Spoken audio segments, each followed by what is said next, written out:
Hi there, it's Louise here of Timeless Craft Mama, and today I'm sharing a scrapbook layout process video with you for Scrapbook Boutique, and this one is called Life, and it's using the Simple Stories collection called Life in Colour. So I had this photo that was so vibrant and bright that it was just perfect for this range. I'm going to go ahead and trim some papers ready to overlap them because I wanted to use these papers that I had from the collection, but I didn't have a full sheet of 12 by 12. So I'm going to go ahead and just lay those around the page and prepare to build some background work. Now the first thing I'm going to do is put some gesso on, and in hindsight I had way too much gesso, so I probably could have used half this much, but as they say, you live and learn, so in future I know that I definitely don't need that much gesso. So I'm just going to go ahead and sponge some of that off with the towel. Now also I must apologise here because I did lose part of my video while I was recording it, so you're actually going to miss the part where I use the packaging technique. But what I did was I take the Tim Holtz Distress crayons and just scribble them onto the piece of plastic, spray some water, and then just blot that around the page. So you can see on the left hand side there that I've got that yellow colour at the top and then the blue colour at the bottom, and that's from that packaging technique. Now that is in other videos of mine, and it's also a process that Missy Whiddon does really well. So if you haven't checked out her videos, she will definitely be able to show you how to do that technique. Now I've built some layers around my photo as well, and I'm going ahead and using some of the elements from the paper pack, including this little piece of text that says "Love Much." Now again, some of my papers are not complete sheets of 12 by 12, so I know where I'm going to build the layers in the center of the page. So I've just torn this strip in half and will actually attach that to the outside of the page where I know that it's going to be seen, and leave that little gap in the middle where I'm going to cover it up with some other stuff anyway. So just working forwards with this layout and looking through the collection of paper, I wanted to use some of these little 3x4 cutouts, and just I really like the colours and the textures that they have going on, so I'm having a bit of a look and a bit of a play with some of these because they are just really cool and really versatile. So one you're going to see, I'm going to stick that along the top and play around with some of these layers, and then I've got one off to the side, and I'm looking at the balance of this layout and I'm thinking, okay, I'm just not quite happy with it, so I decide that I'm going to cut out another of the 3x4 pieces of text, and I'm going to put one on either side of my photo.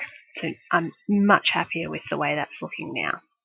So ready to mount my photo, I'm just putting some cardboard on the back just to raise that up slightly, and then I'm going to start to stick some of these elements down. So before I go ahead and stick that down, I just want to make sure that I am happy with the amount of text and colour that I've got going on there, and I'm playing around with a few different things just to see where I want it to actually sit and be a focus in this particular page. So once I've decided that I don't want anything in that bottom layer, I am happy to stick that down. Now off camera I've also gone ahead and stitched around some of those elements that I've stuck down, so you'll see there's some messy stitching around that yep and the today and that little piece of white with the black spots on it at the top. The next part of this layout is to take some of the chipboard cutouts and to lay them around the page. Now I did also have a little bit of trouble with my cotton here. I could not get it to do what I wanted it to do, and it just looked terrible. So I ended up, I just popped it aside, moved on to something else, and I come back to that cotton element later. So I'm looking through this 6x6 paper pad, and I'm still not quite sure what I'm achieving with this layout. It's just still not quite where I want it to be, the image that I had in my head. So I'm going to duck off camera here just for a minute, and I apologise for the lack of work that's going on this page, but I wanted to get this piece of paper and to measure out exactly what I was trying to achieve. And what I'm actually going to do is, I don't even know what I really would call this. It's, let's call it a half square for the sake of this particular page. So I'm cutting out half a square, and the reason for that is because I just want to use part of the paper, and you'll see what I'm going to do with it. I wasn't happy with the balance on the page, so I've cut out this half a square, and I'm going to pop that up the top of the page. That is giving me some balance between that cluster in the middle and that top section, which just had too much gesso on it, and the colour